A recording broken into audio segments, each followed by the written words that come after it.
Welcome back to Generation Orange. It's a tough day today. Final out of Indy, Colts 29, Broncos 28. They held on to that 2 point lead just until the very end. The Colts were able to get it by the hair of their chinny chin chin. We have a lot to talk about today. Thanks so much for tuning in. My name's Adriana. This is my father, Les. We're so excited to have you. We're going to talk about everything today. I think what we should start with, and I'll be brief, and then we'll go into our opening statements, and we can talk a little bit more about this, I guess. But I guess my approach to this is I want to be careful because these are the type of games that are really frustrating, and we spent some time following the final. I did, at least, especially, to just kind of like, oh man, you really got to accept this one. And it's Right. tough for Broncos. So we got a lot to talk about. Dad, if you just want to give me your initial thoughts. Well, the and there were some good things, right? There are going to be some good things we talk about with this game, but obviously it's a tough loss. And what I really don't like about it is it reminds me of teams that we have seen in recent years that found ways to lose games instead of finding ways to win Mhm. games. And they did that three or Mhm. four things that happened late in that game that didn't need to happen. Okay, we talk about obviously the penalty, right? You can't. It's a 60-yarder. You can't have a penalty there. Let him kick it. If he hits it, he hits it, Yeah. right? I mean, okay. We have a turnover in field goal range. We have a missed kick, that we could have hit. And I love J.K. Dobbins overall, but he's got to be smarter, right? He can't be spiking the ball after a big play to cost us 5 yards. And then we have Troutman with a hold that get back to that could have been a chip shot field goal. Yeah, so you just saw us make those mistakes at the end of the game instead of making plays, right? So that was disheartening, and there's other things, but I think that's the biggest thing that stings about it. Yeah, I have to agree with you. And you got to hope that those types of things are the kind of things that you just hopefully shake out come week 3, 4, and 5. Right. Um, and on the Colts side of this, they had that play, I believe, with about 2 minutes left. I could totally be saying this incorrectly, but they had kind of a rookie mistake on behalf of their punt returner, if you recall. He kind of burned maybe an extra 10 or 15 seconds off the clock because he brought that into, basically brought it Oh, back out of the right. yeah, yeah, yeah. So it happens on both sides of the ball. The penalty sticks out to me, of course, there at the very end, and I'll be brief Yeah. about this, and you can chime in if you want.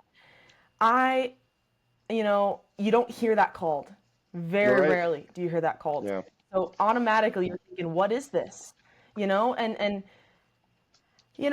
gun to my head, I'm not necessarily thrilled with the call personally, but you gotta have as much faith in the officials as you can. However, where my frustration comes is the fact that, and I think you'll agree with this, it felt to me like a lot of this game was poorly officiated. Oh And I, yeah. I Yeah. tread lightly when I say that. Of course, you never want to disrespect the integrity of the game or anything like that. But and there was a lot of this stuff that actually went in the Broncos' favor. I believe that too, and that's Hmm. why I feel comfortable saying this. I don't feel like it's something that, oh, they were just harping on us the whole game. I don't think it was like that at all. I think it Hmm. was actually the opposite. I think that the Broncos actually enjoyed a lot of either bad calls or no calls, especially. One that sticks Yeah. out to me is just in the first quarter. Indy's driving, they make it into Denver territory, shot to the corner of the end zone, and Riley Moss does not get called for pass interference when I think a lot of people watched that live and totally believe that he should have. Yeah. The personal foul against Bo Nix later in the game. Right. So, anyways, I guess the point that I'm kind of trying to make here is you want, you just always want to see these games, officiated at the Yeah. best and the fullest extent. For sure. And I think that we understand that refs are human beings. They're going to make mistakes. What I really don't like at all is when, and you can, it's very rare that you can be sure. Like, I'm not going to say that this is what they did, but there are times when you can tell that they are trying to balance out a mistake that they made in the game previously, Sure. that's not cool. Always do your best, you know? Yeah, maybe it's going to benefit one team more than the other that game, but that doesn't mean you're supposed to, oh, we owe them one. Or I hate that. I hate when it seems like that could be happening. And I'm not saying that's happening now, or I'm not saying that happened with that leverage call. I don't know. I know that that's a safety call, rule that they implemented. So I'm not going to weigh in on that one too heavily. But it was a game where you had the crowd was very very annoyed with the calls, and even players, the Yeah. commentators were saying that the players were getting in their ears. So you wonder, right? And also, there's times when you kind of wonder if especially when the game is really good like this one was, sometimes they throw a flag to kind of extend the drama a little bit for the general audience. I'm not saying they do. It just seems like sometimes they do that. I definitely think it seems like, and I don't want to be one of those chief conspiracy theorists, haters, or whatever. I do think the Chiefs have been getting calls their way the last couple of years. I don't think it's as bad as a lot of people say. But yeah, there have been times where I'm like, wait, they're trying to keep Mahomes on the field right now. It really seems like that to me Right. because they're trying to make their game more entertaining, and that's not cool. Integrity should come first, right? So yeah, I mean, I think we've covered However, it. I will say I just to play devil's advocate, let's say that they were totally wrong on that leverage call. Just Mhm. that they were absolutely wrong and it was a ridiculous call. Does it really matter? Or are these games that maybe you should be winning by more than 3 points Oh, anyway? for sure. Should Yeah. you even be in a situation where you need to be at the mercy of either the officials or this kid who seems to be really good coming out of college, but realistically he's a rookie, you know? So Yeah. I, No, that's I guess where my frustration comes in is you really want to see this your team team. taking control. And that's not something that you've Yeah. seen quite yet. Week two. Look, I'll due respect to whoever's listening, but it's fans of mediocre or bad teams that are constantly crying about officiating. If your team is taking care of business and competing at the highest of levels, the approach is, hey, you've got to beat that other team and you have to beat those refs. That's it, On the and rest. Right. that's part of it. And we didn't do that today. There's a million things we could point to. Well, I'm sure we'll cover some of it as to why we didn't win this game, and that call is just one of them. Um, Sure. yeah, So let's just kind of start. I'm curious because we talked so much about the offense, especially last week. Some of the caveats, some of the things that we definitely wanted to see them improve on. So relative to last week and what you saw, especially from Bo Nix, I think we actually have a lot to celebrate here. So let's kind of start with some of the positive. I want to sure. hear your thoughts on Bo Nix and this offense. This is my favorite part of the video. Okay, so yeah, no, Bo played well. He had the pick, and I guess it was either tipped or he was distracted by some. But that's still anytime you throw a pick in field goal range, that's on you. Yep. Every If we say interception has a story, and nobody wants to hear it. right, so we can't have that. But by and large, Bo had a good game. He executed well. He made plays with his legs. He made the one play to Franklin on the fly. It was nice. Pretty much executed play in, play out for the majority of the game. The running game looked good again. That was encouraging. We were running the ball early, and we had established it. I remember one of the drives in the fourth quarter. There's maybe 8 minutes left, 7 minutes left. We get the ball 1st and 10. Dobbins right up the gut for 8 yards. I'm like, that's what you want. That was really Yep. good. The man, Jeremy Crawshaw, had another good day punting the rock. Troy Franklin had a good game. Gosh, he had one drive where it was just, he made 3 or 4 really big plays and capped it off with a touchdown. You were talking about the connection with him and Bo, and we're seeing that more and more. That was good. I think there was a time where he had caught 6 or 7 passes, and Sutton hadn't even caught a ball yet.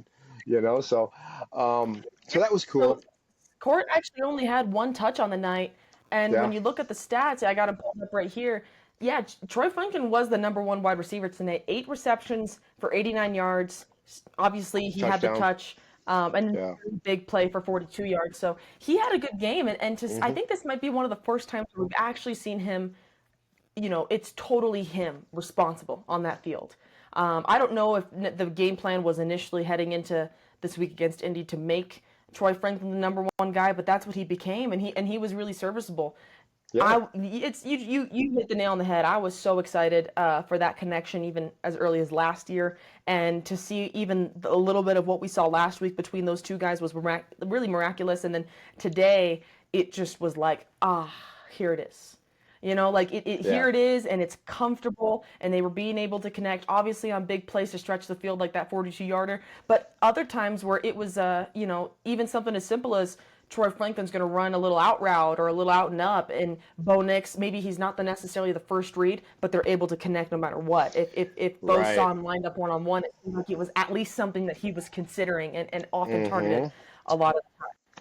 Well, the one big play when Bo bought the extra time and rolled it, and they replayed it, and you saw Franklin's, he was on a kind of stop, and then he's okay, I'm going to go deep, so you Yes, see that connection yes. and it He adjusts translating for into a what he big knows play. Bo is going to need. Right, and that's Right.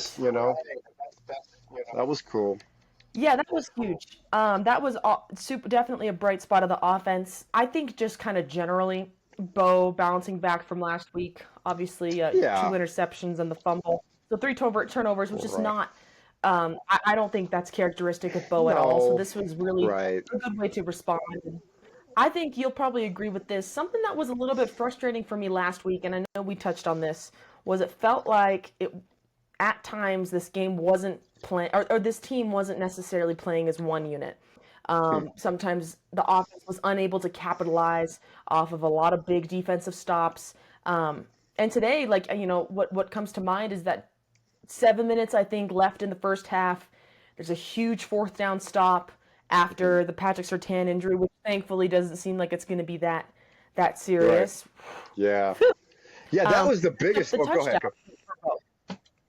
Yeah. Well, I mean, I think you were kind of say the same thing. It wasn't the most beautiful looking drive after that by the offense by any Yeah. means, but you're able to punch it in there with Troutman, and Hmm. really by any means Yeah. necessary. And that Yeah. was No. I even remember messaging you like, we need a touch here. There's Yeah. absolutely no excuses. And they did. Turnover on downs, right up midfield. Mhm. You absolutely have to capitalize, and that was something that I don't know if we necessarily saw last week. So Yeah. it's totally for me that's actually very encouraging.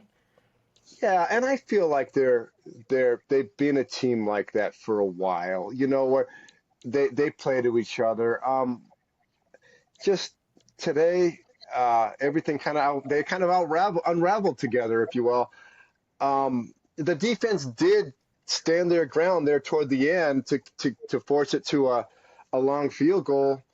But then the special teams lets them down with the penalty and the defense. Hey, the defense gave up a lot of points and yardage today. So they through they can throughout the course of the ball game they had a rough game um, Right. against the run and against the pass. Right? It was like, and I think we also, it's so easy to overreact early in the season. I think we knew that we kind of pictured the Colts as a solid team that was at least a mediocre team, and now they have a better quarterback than they had last year with Richardson. But now, hey, and we'll see. And I'm not, but maybe they're pretty good. Maybe they're going to go to the playoffs. I mean, they are 2-0, and they beat the Fish handily. They beat the Broncos. So I mean, we'll see. I definitely think that their offense is going to be at least pretty good. I think they're the kind of maybe got some fantasy people going toward their players right about now, and that sort of thing, because they hey, and give them credit. They went right at the Broncos. They didn't worry about Pat Surtain or whoever. They ran their scheme. So tip your hat. Again, if our offense it's kind of like, when it was looking like we were going to win this one ugly for most of the game, and I'm thinking, okay, so first game, offense doesn't show up, defense saves it, and now kind of is going to be defense doesn't show up, offense might save it for us. But Right. yeah, so sadly we're 1-1, and we kind of had envisioned, a good possibility of beating both of these first two teams and being 2-0. But the truth is we're not. We're 1-1, and that's what we are. And we go to the drawing board. I hope we can compete against the Chargers next week. I mean, that's a big game. Yeah, I agree. The Chargers have. I mean, I'm just gonna say it, they look like a really good football team. We talked about this briefly, episode one. Chargers and Chiefs, that game where they beat the Chiefs and they beat them well. I would even say, Justin Herbert. He's. I don't want to harp on this too much because realistically, this is we can talk about this next week. But Justin Herbert and Jim Harbaugh, that's a serious relationship that you really have to account for in the AFC West. And I agree with you. I mean, I wouldn't necessarily say that I'm concerned about the defense or anything like that, but it was a little bit alarming to see them just be Yeah, handled like it this week, especially when yeah, you know that the Harbaugh Herbie, they're coming, yeah, and, and, yeah, and this is the third divisional game in a row. They're done. They want to just yeah, get it over with. They want to sweep what they can. yeah. So uh, I was really shocked, and we can talk about the defense. I think we'll go back to the offense, of course, but I was shocked by the decision of offensive coordinator for Indy, Bob Cooter, and Daniel Jones, and how willing they were to throw into man-on-man coverage. Not even with Yeah, Pat Surtain, but with Riley Moss. I mean, yeah. and Brandon Jones. And I'm sorry, not Brandon Jones, but McMillan. this is so bad. Yes, exactly. You just don't see that. I don't even remember Yeah. the last time that those guys were actually antagonized in man to man like that. And to be honest, they got exposed in some ways. Hmm. I really Yeah. believe that they're not.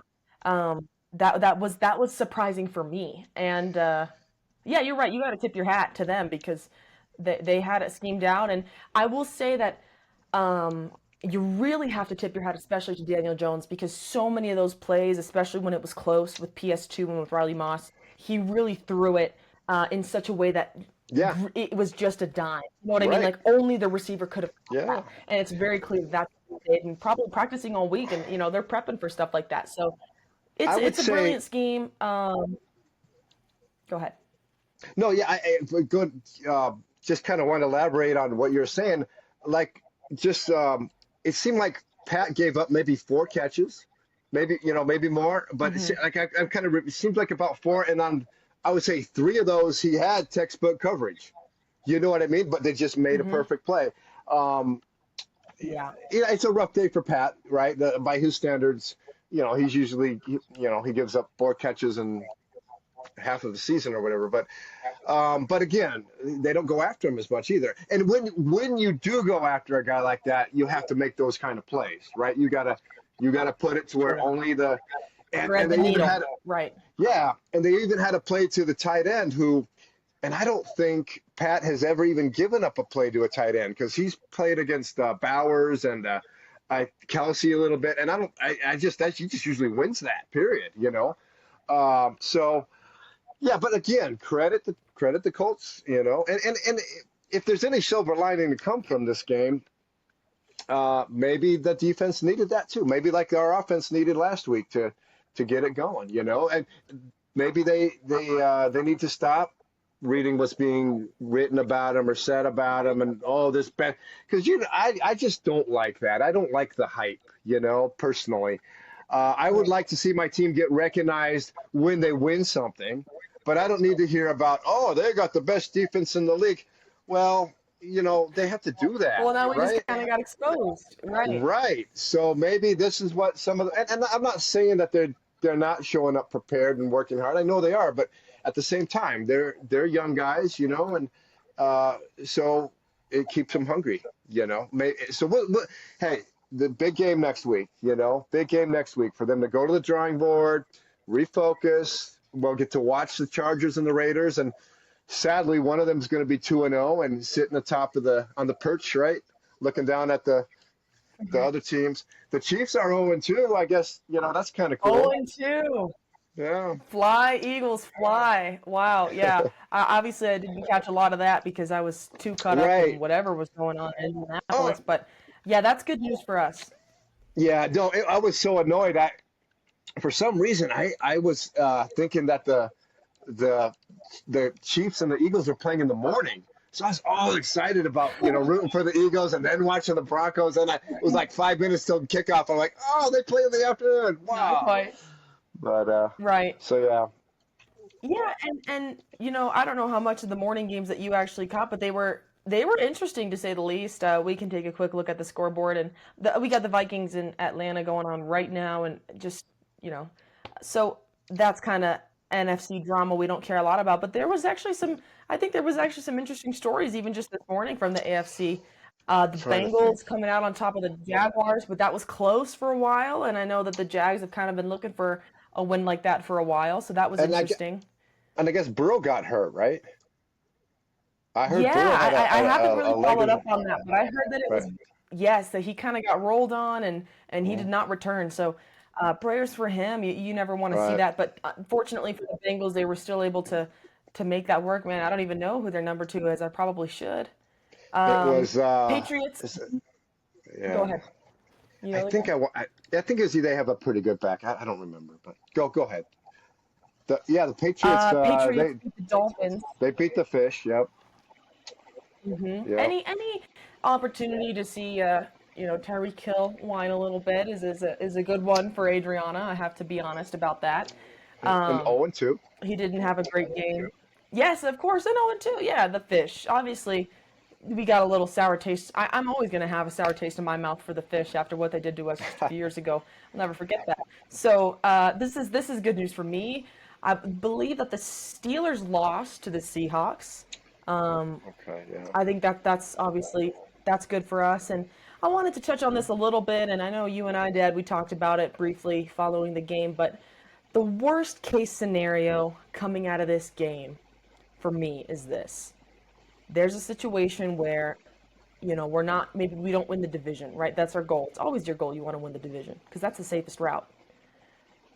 But let's say we're in that number two spot, and now all of a sudden there's four teams in the AFC who are 9-5. Yeah. And I think Indy could very well be one of those Yeah. teams. Oh And you yeah. don't want to be concerned with a loss that you took in week two when Right. you're looking at week 14. You don't want this to be Yeah. the reason No. why you may or may not make it into that postseason draw, Hundred And so percent. that's my biggest fear. Yeah. And well, and then let's take it another step. Let's say the Colts win the division. Why not? And Sure. You got to play them. the Fish are. I mean, well, are they in? Who is it? Tennessee, the Colts, Texas. Who's the other team? Tennessee Colts. I'm Oh, forgetting. gosh. We really should know this, shouldn't we? We should. Anyway, it's not a terribly tough division, and so let's say they win it with like 10 wins, and then let's say that the West is a dogfight. The Jags. The You're Jacks, yeah, right. It's yeah, it's the it's yeah, it's going to be Jags, Texas, and Tennessee. So right. you're so right. Indy could totally win They're that they're division. probably the They're favorites, probably but they're number one right now.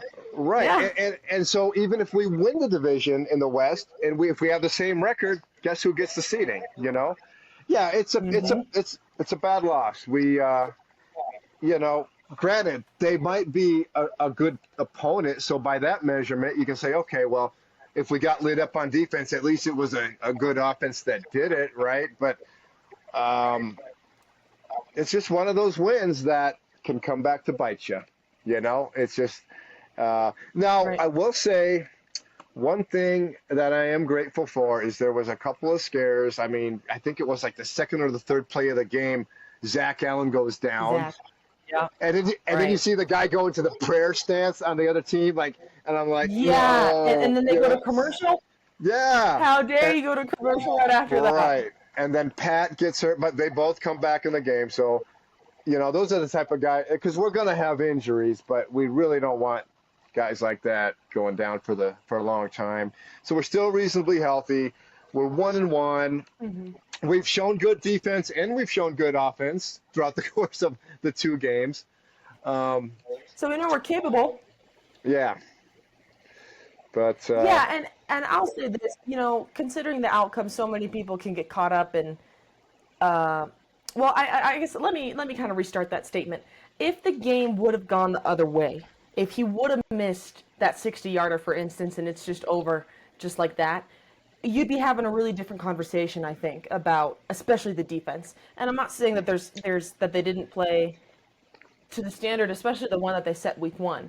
I think that obviously week one they played a lot better. However, I think that people online, especially, they can be a little bit quick to jump to conclusions and maybe say that this defense is overrated Oh or that yeah, they don't deserve the accolades that they've been given. I disagree completely, to be honest. I'll just go on the record and say that now. I still think that our defense is ridiculously talented and has a lot to show this, especially the next few weeks, especially next yeah, week. And what we saw today doesn't necessarily frighten me. I'm not no, overly yeah, concerned about the skill of Patrick R- Surtain the second. right, right, yeah.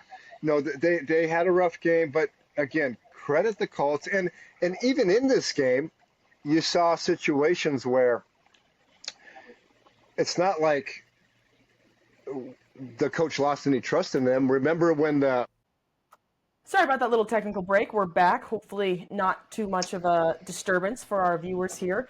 But we're going to wrap things up here in just a few minutes. I want to get some final thoughts from you, Dad, and then I also want to look at not too much about the upcoming matchup, but I want to see. We talked about a little bit what we needed to see last week coming into this game, and so I want to know what is it that you think, if you could put a pin in it, maybe one or two things that you really are wanting to see this upcoming week against LA.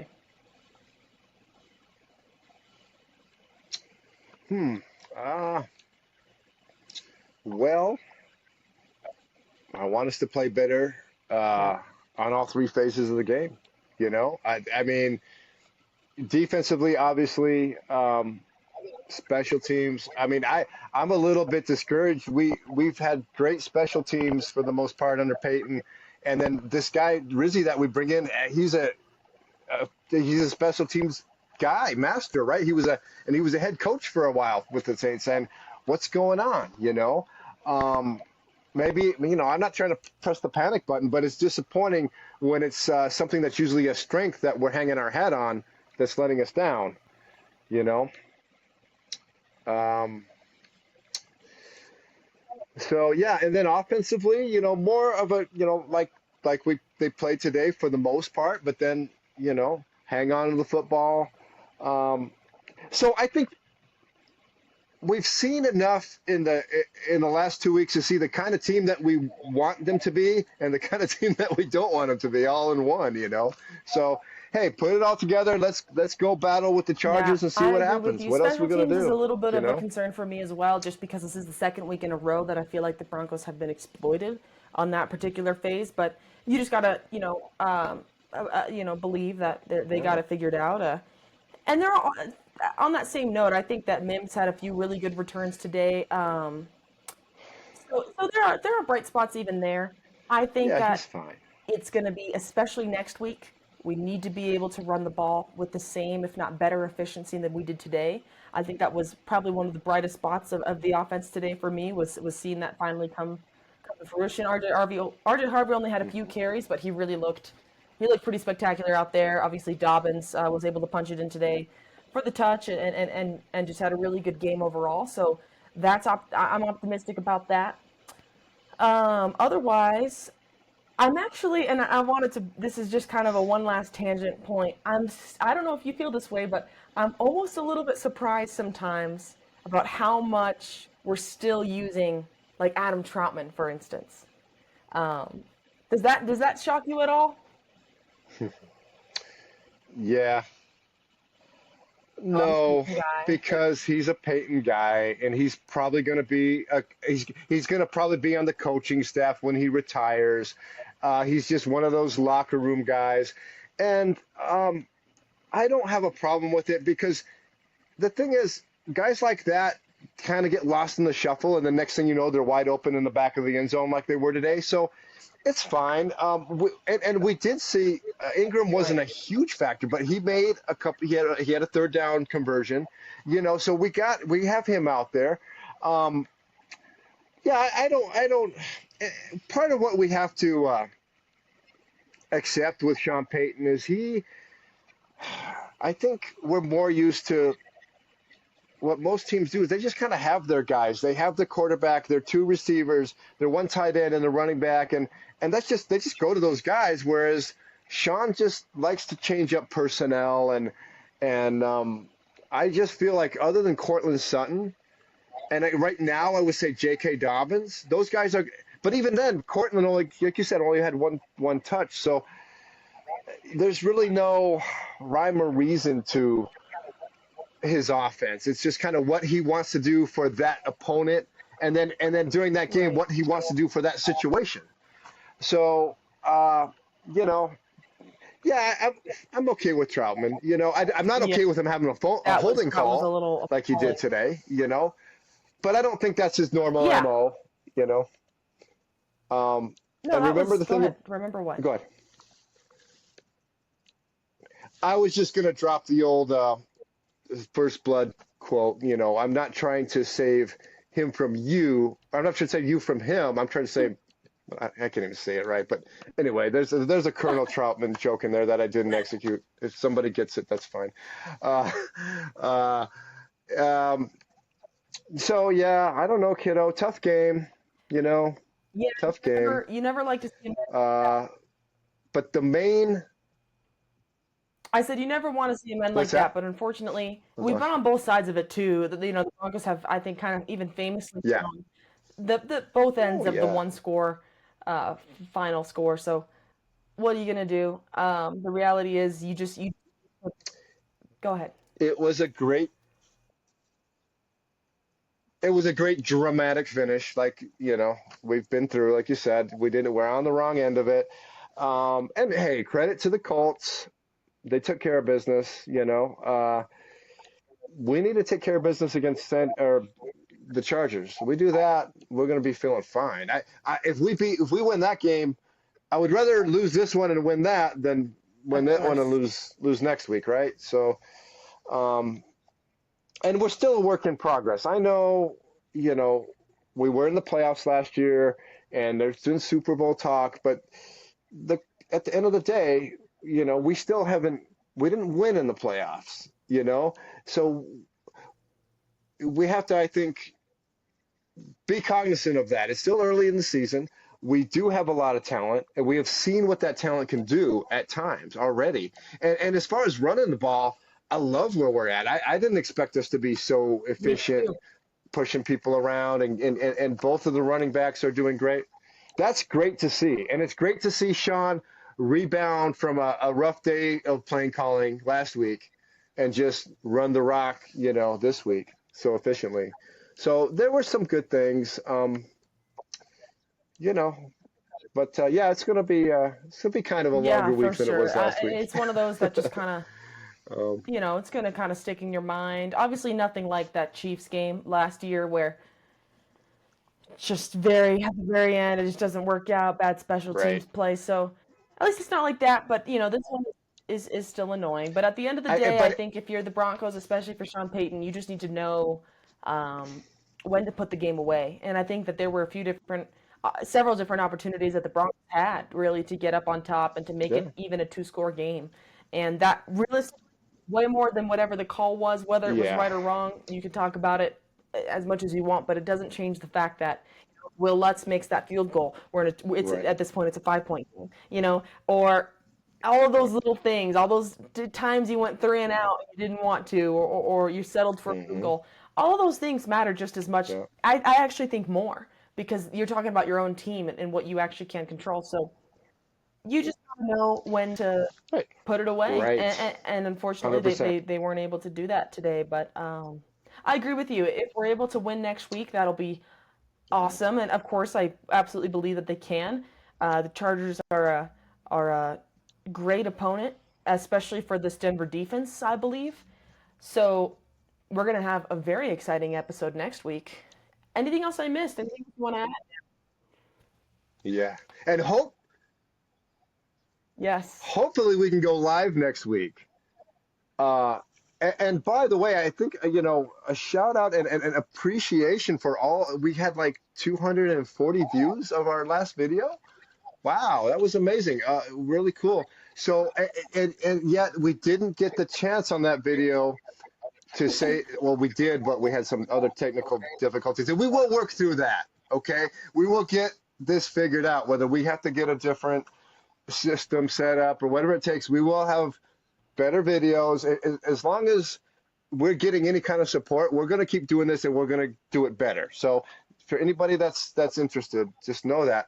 But we do need you to like and subscribe, especially this week, because if we can get 100 subscribers, we can go live and you guys can come in and chat with us about how, whatever happened in that game. That would be So very that would exciting. be really Something else exciting, I that I think. want to mention production wise for those who are listening and who are concerned, um, just for a little bit of context, my dad and I are both from Arizona, and I'm actually a student in college, so we live about 5 hours away from each other within the state. However, there's definitely talk and plans to, obviously, I'm going to go and visit him, or he's going to come and visit me. And when that happens, I would love to just have you in a studio with me. We can just film it, you and I, actually having a conversation. None of this back and forth. I don't want to cut you off. Yeah, Right. exactly. And when Not that just cutting happens, out. Yeah. that chemistry is really Right, unmatched. right. And my dad and I have a lot of really, really great conversations, as you guys have seen. And we actually even had a few comments, last week, which we can, if you have anything you'd like to add, especially considering the matchup against LA, please add it. We'd love to reference it, even if we aren't able to go live by next Sunday. But Right. regardless, we got a lot of really great things coming up. It's just like my dad said, this is, my dad and I are people who are very relentless, and once we're kind of honed in on something, that thing is only going to get better and stronger. So you can expect a lot more coming from us, and we've had such a great time today. I've had a great time talking with you, Dad. It's not always going to be smiles and rainbows in Always. Broncos country, but no matter what, you and I still bleed orange. So super excited about next Sunday. Guys, please make sure you tune in. Like he Yes. said, please like and subscribe. That helps us immensely, Yeah. especially right now. If you've got anything to add, please add it in the comments. We'd love to read it. Thank you so much once again for tuning in, and we will see you next Sunday. This has been Generation Orange.